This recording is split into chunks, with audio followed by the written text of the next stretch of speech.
Hey, it's Adam, Avalon Auto, Alpharetta, Georgia, AvalonAutoAtlanta.com. Next up, one of my favorites, old TJ, 2005 Jeep Wrangler TJ.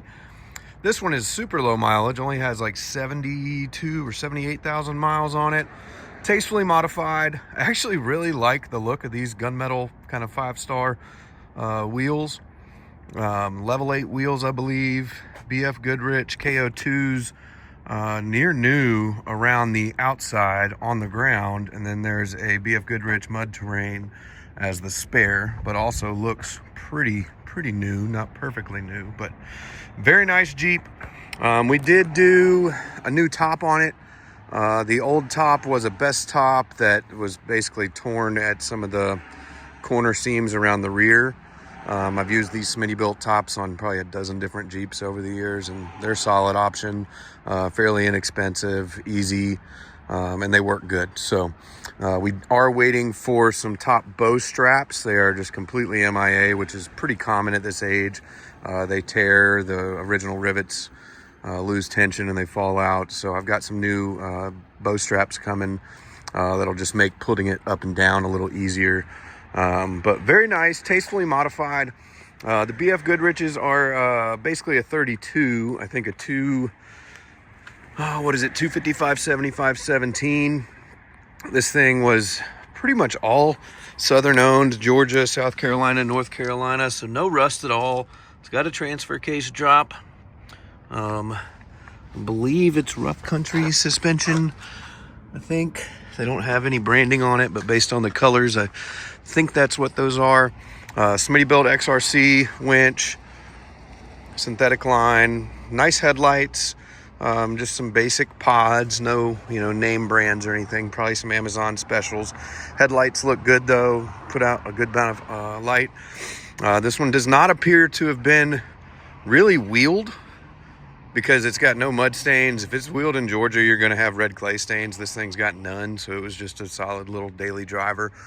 Paint is really nice. This is the light khaki metallic color. The only defect on the outside is pinstriping. So you'll notice this door does not have pinstripes. It's like they're worn off, and I may just go get a new wheel to finish removing them. This side does still have them, but they're not in great shape. So I've got a guy that does good pinstriping. We can either re-pinstripe it or just remove the pinstripes. I'm pushing towards removing the pinstripes. Just got it back from detail last night. It was raining all morning, so just getting up to make some videos for it. My sales guy Frank did the pictures last night, but interior is super clean. Seats are in great shape. Back seat is super clean, does have like a Smitty-built cover on it.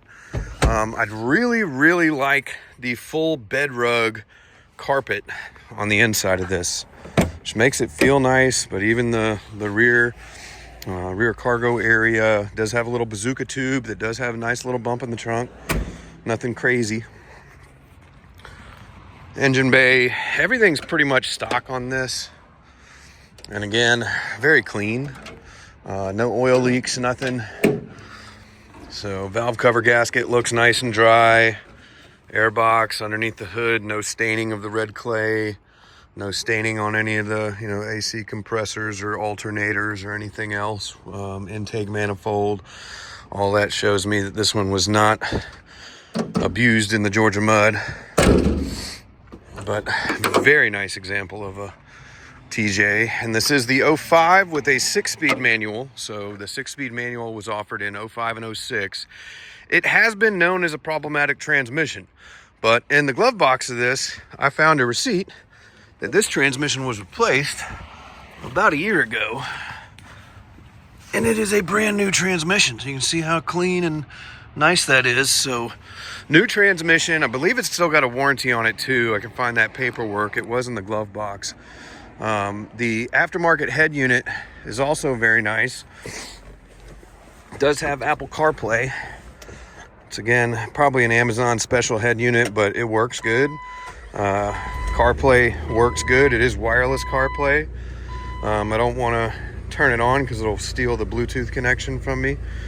I'm going to look into antenna. I think it's missing the antenna, so it's not grabbing any radio signal.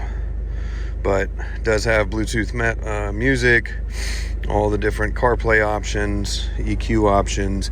Does have upgraded kicker speakers in the sound bar.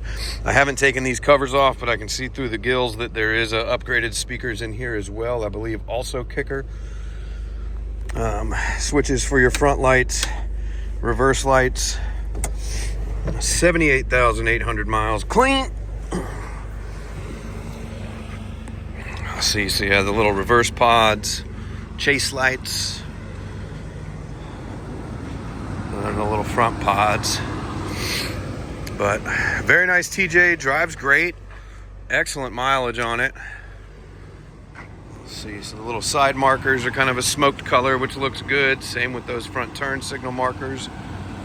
Those front headlights put out a good amount of light as well. So very nice little TJ. I owned one of these myself for about 10 years.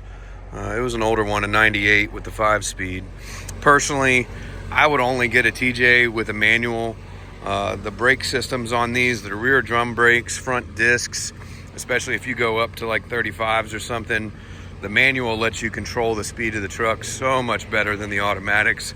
The automatics are basically stepping on that brake full force to try to get it to stop at times. I've had some automatic Jeeps or TJs, and personally I greatly prefer the manual. 6-speed manual feels much better on the highway. On my old 98 on the highway, and I was on 35s, 5th gear was pretty much useless. It would decelerate in 5th gear. It had no torque. So the 6th gear, especially with this tire size, is just a really good fit.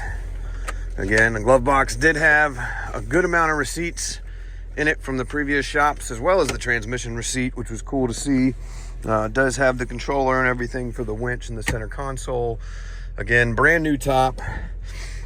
We're going to send it into the shop for an oil change and inspection just to make sure I didn't miss anything when I first gave it a once over, but seems to be a very clean 2005 TJ, 78,000 miles, Southern owned, no rust. Very, very nice little Jeep. So I've been looking for a TJ. I've sold a bunch of them. I know a good bit. I'm going to do a quick undercarriage shot of it. This does have the Dana 35 rear, not the more desirable 44 that's in the Rubicon, and it was an optional rear axle. Standard in the Rubicon, optioned and everything else. Goodness. But again, undercarriage very clean, no rust. Super, super clean undercarriage.